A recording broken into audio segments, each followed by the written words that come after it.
In 40 years, the market's top 10 companies have gone from 10% of the S&P to 40% of the S&P. And I think it's perfectly legitimate to say that's a feature, not a bug. To make an argument that having 10 companies be 40% is what you want, it's certainly been a good thing for market performance the last almost 3 years now, since the end of 2022. You could also very legitimately argue it's a bug, not a feature, that it is intensified risk. It's created not only different concentration, but different valuation risk in markets, that the S&P is trading at over 23 times earnings. And if you just brought those 10 companies down to 20% instead of 40%, that alone would bring the market multiple to below 20. You can look at it either way, as a feature or a bug. I am just here to say you can't look at it as if it's the same thing. Something is very different. And what that difference is, you may like or not like, or as is probably the case of most investors, like it until you don't like it.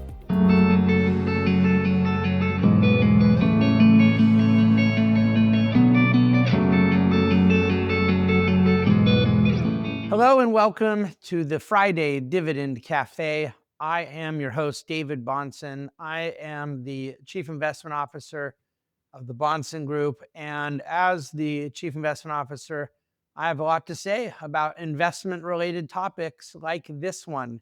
Today, we're talking about index funds, indexing. How has indexing changed over the years? What does it matter? What does it mean for our clients and the way we invest money? What does it mean for you, for people who actually own index funds, for people who don't own index funds? It's just a very comprehensive address of a subject that I think is extremely important to the overall world of investing. We're going to dive into it a bit. This is a Dividend Cafe that I kind of wrote over the last couple of days that I thought was going to be a very short one. And ended up being much longer. But there is a lot to dive into. You know, the first thing I kind of want to say is that I'm not about to go into a big screed on why I do not favor index investing as our approach. It is very true that I do not favor index investing. But this is not a let me talk my book session. Everything I do is sort of us talking our book, and that's a little bit different than the expression normally means. It can often mean someone being sort of annoying and pushing something they have to sell. But what I mean by everything I do is talking our book is that I'm always going to be advocating for the things I believe, and what we do reflects what we believe. So if I didn't believe in what I was doing, there would be something wrong with me ethically. And if I do believe in what we're doing, then I guess it stands to reason I should talk about it every now and then. So yes, I use Dividend Cafe. I use things I write, things I speak, interviews I do, whatever the context or medium it may be. I'm talking our book. I'm advocating for the things that we believe. And when it comes to an investment philosophy, what we believe is different than one that is favoring low-cost market beta over something more distinct. And what we believe that is distinct is obviously somewhat embedded in the name of this very communication, the Dividend Cafe. We have built our business around being dividend growth investors, and that's not a big secret. But when I address indexing today, I'm more speaking to some very interesting dynamics about indexing itself, regardless of how you want to contrast the investment approach of indexing to dividend growth investing. So this is less about let's contrast indexing to dividend growth and more just about the absolute state of indexing. And I think that the expression straw man, when you misrepresent something you're going to criticize so that it becomes easier to critique, the opposite of that is to steel man something, where you represent something very fairly so that the thing you're critiquing could actually recognize or agree with the way you've described it. I think that the steel manning of equity investing done via indexes is to say that you are looking to get the lowest cost, lowest friction, highest ease and access, and avoid discussions of either overperforming or underperforming the market, because you would basically own the market. So you eliminate that human fallibility, or you eliminate the various things that could go into being above or below the market return when you're just simply replicating the market return and doing so at a very low cost. Beta does not cost a lot of money. And that's what we're referring to in investment terminology here, is market beta. So beta can be bought cheaply. And that's the argument for equity indexes. We're going to use the S&P 500 as the main example. Now, when I hear people talk about their portfolio either underperforming or outperforming the market, or wondering how a portfolio has done relative to the market, one of the challenges in the vocabulary is it's almost never the case that what is being discussed is a portfolio that is 100% in the market, is being compared to the market, the S&P 500. You're not merely often doing an apples to oranges comparison, but I like the expression apples to carburetors. It's not just two different fruits, it's a fruit and something else, like an auto part.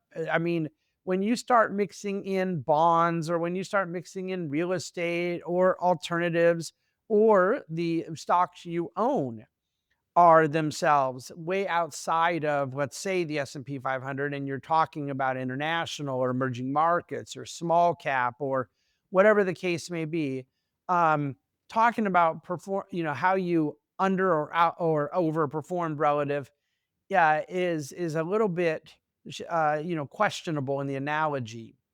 Now, a portfolio that owns various asset classes intended to decrease the volatility of the portfolio, which is generally why people own other asset classes than the S&P 500, is one that is supposed to underperform in really good times, because you took the foot off the gas of the beta of that market, of the full exposure to market return. And anyone who wants double the return of the market can use leverage or additional beta to try to go capture that. The reality is that most investors have some form of a diversified portfolio, for the simple reason that, again, and there are exceptions, but most investors have various objectives, liquidity needs, income goals, risk tolerance, and appetite, comfort level with up and down volatility, that makes their portfolio necessary to have something more than just the S&P 500. And so to then do a portfolio construction that is customized to all the different objectives and dynamics of a given investor, but then compare that tailored portfolio as if it were just the S&P 500, is just sort of stupid. But I would suggest that we still have the basic vocabulary out there of wondering how someone did compared to the market. Okay, so let's first put that on the table. But then let's evaluate this issue about the fee, because a lot of the argument for the S&P 500 is that it can be bought very cheaply. And if one has an advisor, my company here, I'm sitting here talking, and the Dividend Cafe comes to you from the Bahnsen Group, and we are a wealth advisor firm, and we charge fees to give advice. And we create very dynamic and customized portfolios, along with a wide array of planning services and value we intend to offer through the relationship. So people can have their opinions about our fees and our services, and they can have their opinions about the fees and services of any advisor. But presumably, any advisor out there is charging a fee for the work that that advisor does. And so if they use the S&P 500 as their investment tool, it's true that there may not be a fee related to that investment, but hopefully there is some fee so that that advisor is making a living and being paid for the value we presume that he or she is offering. And so because we don't charge fees per se for the investments, I don't know how to relate to that. The reality is, if we only use the S&P 500 as an investment tool, and we were in relationship with the clients we're in and providing all the services we're in, and again, whether it's us or any other advisory firm, a significant part of that is supposed to be in this behavioral advice and guidance when it is needed the most, trying to keep people from panicking at the wrong times and becoming overly euphoric at the wrong times. That tendency of human beings to make behavioral mistakes is a big part of our value proposition, but it really, I believe, is or ought to be a big part of the value proposition of anybody in the financial advisory profession. So I would argue that the fee issue is a little bit skewed here, because what we're actually talking about is not fee or no fee. It's fee for advice with active management, or fee for advice with passive management. But it's not fee or no fee. Now, unless the advice consideration is taken out, then you may have someone who is not paying a fee because they're not receiving advice and not in a relationship and not under an advisory umbrella, and they're using a passive investment. Well, then now they are not paying a fee. But I still just think it's important to clarify that the S&P 500, as this example of an index fund we're using, is a passive approach. And most advisors that use the S&P 500 are charging their fee for advice. And for us, while we use multiple asset classes and have a very distinct philosophy of investing, we believe our fee is a byproduct of a holistic relationship. And if I woke up tomorrow and said the only investment anyone should ever own is S&P 500, I wouldn't be changing our fees at all. The fact of the matter is that we just happen to have chosen to have a business model that has the same fees, but just a lower margin to us, because I have to spend, what it equates to, massive amounts of money to run an investment department. We're actively managing the analysts, the research, the trading, the technology, the infrastructure. This is a multi-million dollar investment annually on our part. That was our decision. Now, when I say decision, there isn't really a decision. This is what I believe in. There was never a time where I said, should I or shouldn't I? It was always just going to be, because we're going to do what we believe in doing. But I say that to kind of illustrate something. The margin to the advisor is not really that relevant to an individual investor. What matters to investor is whether or not they are receiving value in that relationship. And part of the value would come from an investment solution that either works or doesn't work for them over time, helping to meet their particular goals in the criteria that they have. I happen to believe that most investors are different from one another, that there's different psychologies, different emotions, different income objectives, different cash flows, just a whole series of different things that are going to be different. And therefore, we believe in a lot of investors having different portfolios in that sense. But all that to say, I mean, this is quite a bit of setup, but I think it's important context to make sure we're clear on what we're talking about, what we're not talking about.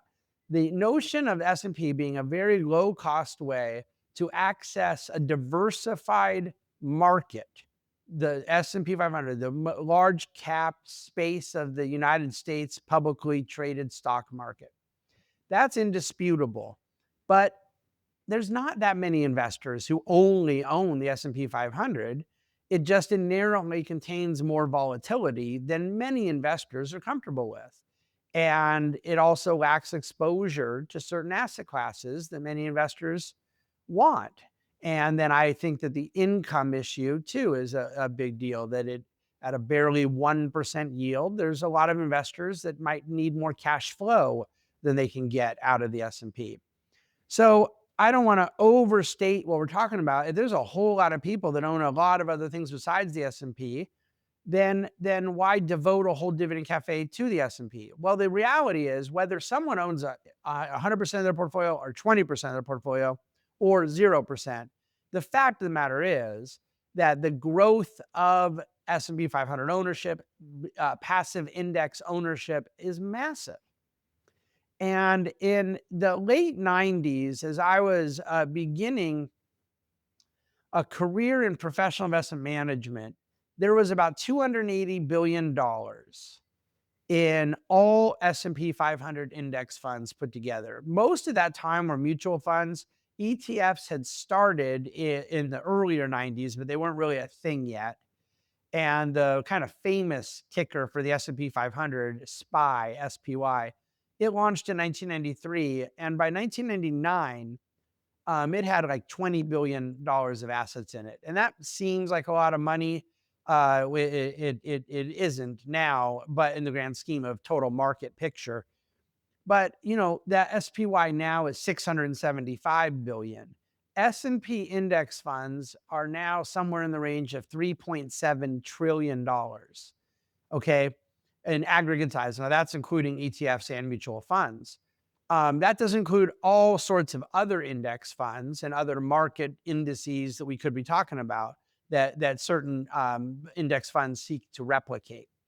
I'm just referring to the S&P 500. Now, one thing that you could say is, well, yeah, I mean, it's grown a lot, but the market has grown a lot. So you would expect the total size of the space to be a lot higher, and that's true. But the market cap of all S&P 500 companies put together 25 years ago was $14 trillion, and it is 57 trillion now. The market's up about 4 times in nominal terms. The growth of the index market, when I talked about 280 billion going to what is it, 3.7 trillion, is 13 times. Okay, so market appreciation doesn't even come close to covering the explosion of size that we've seen in indexing. Now, there's a number of factors that have pushed ETF ownership so popular. I think a big factor was that many people in the 90s had active managers that were looking to outperform the market, and they were trying to do that by really buying heavily those things that were most popular. That seems like a really great way to not get fired. Buy the things that are going up. Everyone likes that you own these things. Maybe they keep going up even more, and voila, big, huge performance. But then when that dot-com and tech crash came, it blew up a ton of investors. It blew up a ton of investments, and it certainly blew up a ton of people that use the term investment advisor or money manager.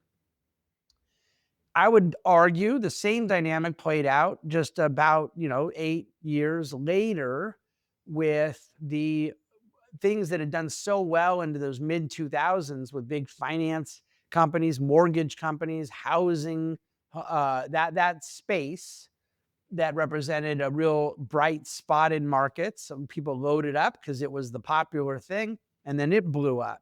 So I think coming out of the financial crisis, you had a lot of people that were tired of betting on these big things and then having a blow up, and the index became a way to, yes, it took outperformance off the table, but it also took underperformance off the table. And I would argue that at this time, the ease of ownership, the access, the liquidity, the market functionality, American capital markets, which I sing the praises of as often as I can, had, just through never-ending innovations, created something far more efficient, tradable, accessible, better way to get index replication, all at a lower cost than we had ever seen. And so, yeah, it became more popular after that. But then I think you can't really leave it just at the mechanics and the won't get burned again sensation after dot-com and financial crisis. I think you also have to look to what happened in markets post financial crisis. You can call it ZIRP, the zero interest rate policy, where the Fed held rates at zero for 14 years. We call it QE, where the Fed added $4 trillion to their balance sheet and another $5 trillion after COVID, and essentially floated significant liquidity into our financial markets via bank reserves. You could call it financial repression, which is where real rates were negative for basically most of the last 17 years. Essentially, net of inflation, the interest rate on just holding money, T-bills, CDs, money market funds, was below 0%. This disincentivized people holding money in risk-free assets and incentivized people to push out on the risk curve. You could definitely call it earnings recovery. I think this is probably the most important part of this whole post-crisis story. At the bear market of that brutal recession, we got down to $50 a share of earnings in the S&P 500, and right now they're somewhere around $270. So you had real earnings growth, financial repression. We had an economic period of basically going 16 years without a recession, the COVID anomaly notwithstanding. And so all of these things put together, call it whatever you want, but you had an unprecedented period of earnings growth, multiple expansion, market performance that was captured in index ownership with, by the way, lower than average volatility. So there shouldn't be a big surprise with all of these structural and market economic forces combining together why index popularity has grown the way it has. But there are some changes, and they're not just in the fact that the index is now 13 times larger than it was. Index ownership, the size of the space is 13 times larger than it was. What people own in the index has categorically changed. Now, the S&P 500 is still the S&P 500, and some companies go and some companies come out, and that's always been the case. But the makeup of the index, and I know I've talked about this a ton, but it's my job because I think this is a big, big deal. 10 companies make up 40% of the S&P 500. When you look at NVIDIA right now is 7.5% of the S&P 500, 1 out of 500 companies. So we can do this math inversely. 490 companies are 60% and 10 companies are 40%. And both Apple and Microsoft are near about 6.5% each. This is double the weighting that the top 10 companies represented 20 years ago. In 2005, the 10 biggest companies represented about 20% of the index. They now represent 40. 1985, the top 10 companies represented a little over 10%. So it has quadrupled since I was 11 years old watching Alex P. Keaton on Family Ties. In 40 years, the market's top 10 companies have gone from 10% of the S&P to 40% of the S&P. And I think it's perfectly legitimate to say that's a feature, not a bug, to make an argument that having 10 companies be 40% is what you want. It's certainly been a good thing for market performance the last almost 3 years now, since the end of 2022. You could also very legitimately argue it's a bug, not a feature, that it is intensified risk. It's created not only different concentration, but different valuation risk in markets, that the S&P is trading at over 23 times earnings. And if you just brought those 10 companies down to 20% instead of 40%, that alone would bring the market multiple to below 20. So you're getting a valuation intensity and a concentration intensity, and that is a different risk profile. You can look at it either way, as a feature or a bug. I am just here to say you can't look at it as if it's the same thing. Something is very different. And what that difference is, you may like or not like, or as is probably the case in most investors, like it until you don't like it.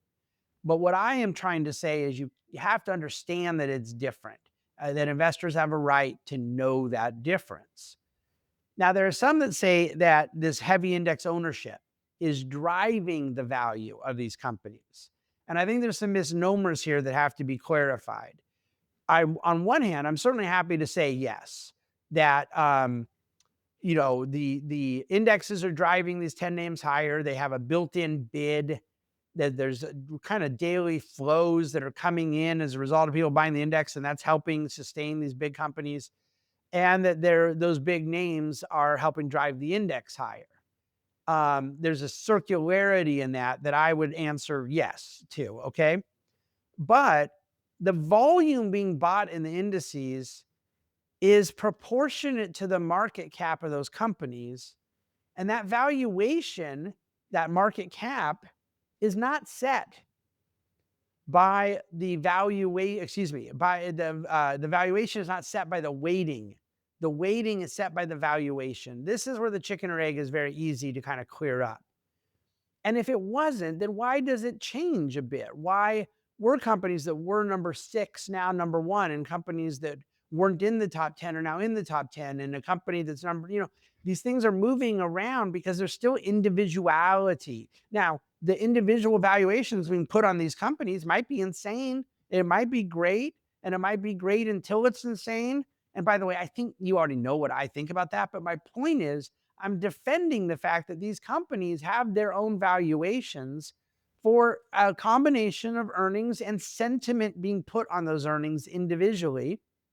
And then some of that is what leads to the weightings within the market. And so to say that the index is creating the valuation is to, I think, misunderstand. There's definitely a feedback loop in it, but the chicken or egg needs to be understood. And again, you have to realize the consistency here. I mean, if people believe volume sets price, which it does not, okay?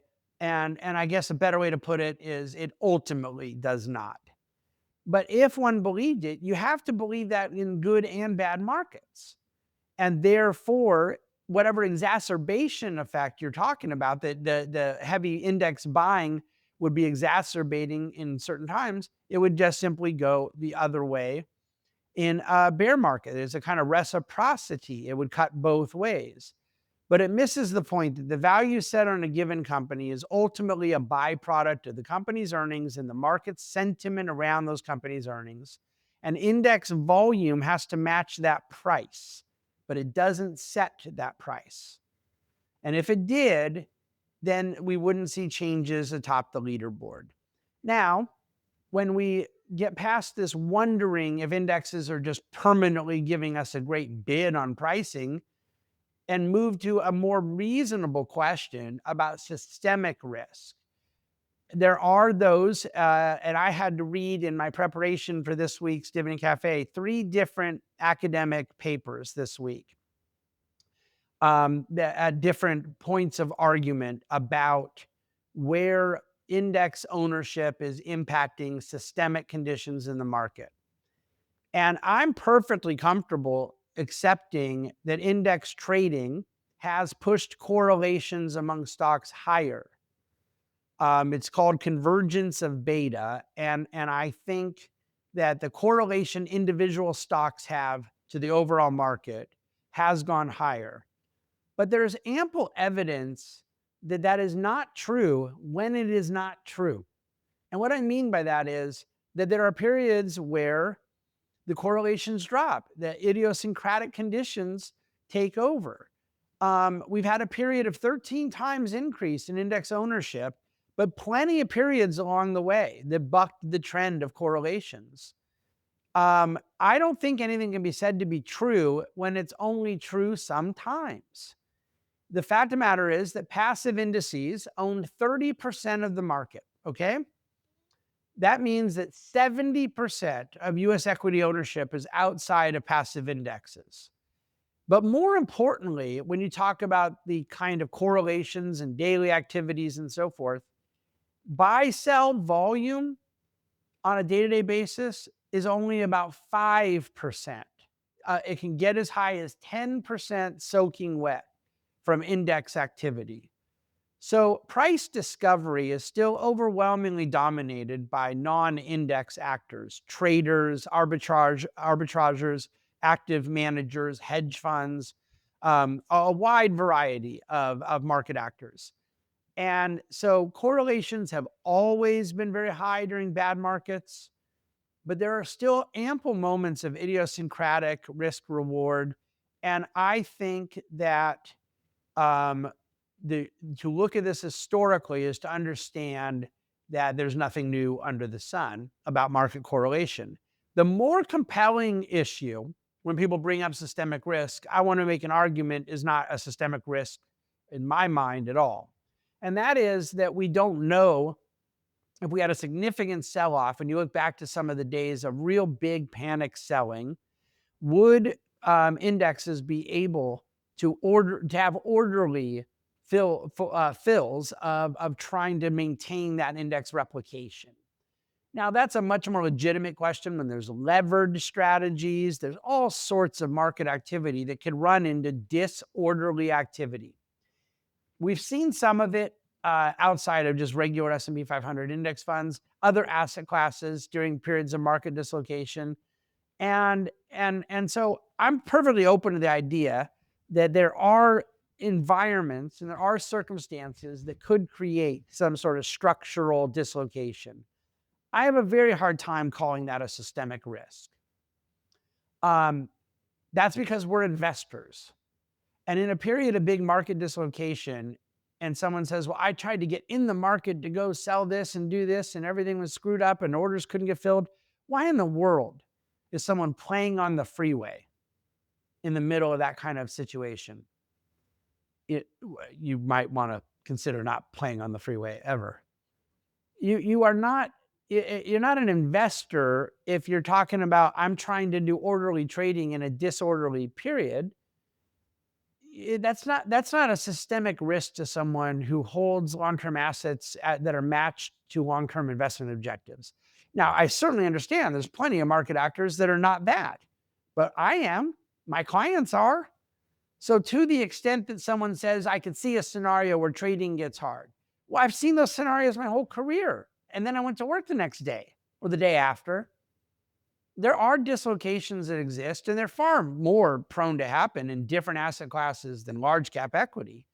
But no, I don't believe that there is a systemic risk from increased equity ownership, meaning market functionality that could affect us non-index owners.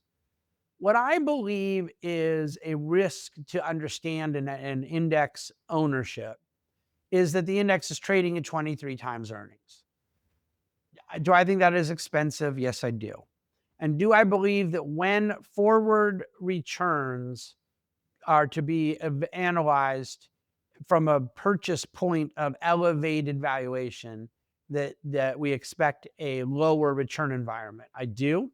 And the inverse of that means when you are purchasing at a higher valuation, you expect a lower return environment. These things are inverses of one another. I believe all that.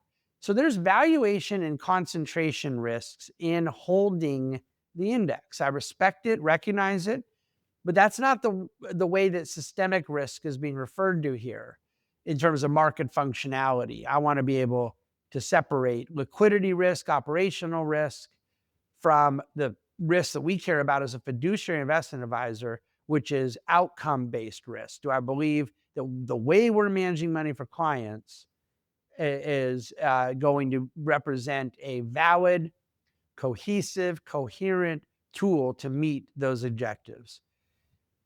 Look, in conclusion, I understand that index funds have exploded in popularity over the last 25 years. There's some good reasons for that, and there's some less good reasons. At the end of the day, I am less concerned about the dynamics of index ownership because we don't own them. And when I refer to those dynamics as being valuation and concentration differences, they are dramatically different. The dividend yield is dramatically different. Not as much in the last 20, 25 years, but over 40, 50, 60, 70 years. It used to be market investors were getting a much higher dividend if they owned kind of the whole market.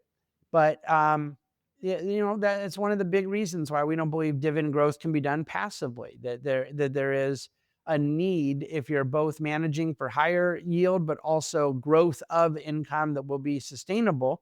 It does require an active approach. But technical vulnerabilities in markets for a day or two or trading dislocations, those things are just simply outside of what I would be concerned about. They're noise, and noise comes and goes, as do all investment fads. We believe at the Bahnsen Group that while noise comes and goes, cash flow is forever. So that's how we invest. But in the meantime, in a day and age of index ownership, I would recommend for those that are heavily invested in indices to just make sure they know what they own and make sure they're getting the advice they need in their advisory relationship. And as it pertains to the way we do things at Bahnsen Group, we are very appreciative for heavy market liquidity, heavy efficiency in markets, for all sorts of capital market innovations. But we want to do a very distinct thing, a very, yes, active and bespoke thing on behalf of our clients that matches our philosophy. And to that end, we'll continue to work. I hope this has all made sense. Reach out anytime with any questions. And certainly, if you're listening to this and interested in getting a kind of second opinion on what it is you own, whether it's indexes or other forms of investments, we're happy to provide that second look anytime. The last thing you're going to get is any kind of pressury deal with us. We're just happy to be a set of eyes and ears for you. We're cool like that. All right. I'm going to leave it there. Have a wonderful weekend. I'll be heading back to California this weekend, where I will be working in our Newport Beach office next week. And in the meantime, want to wish all of you a great weekend. Thank you for reading Dividend Cafe. Thank you for watching it. Thank you for listening to this podcast. Have a wonderful weekend.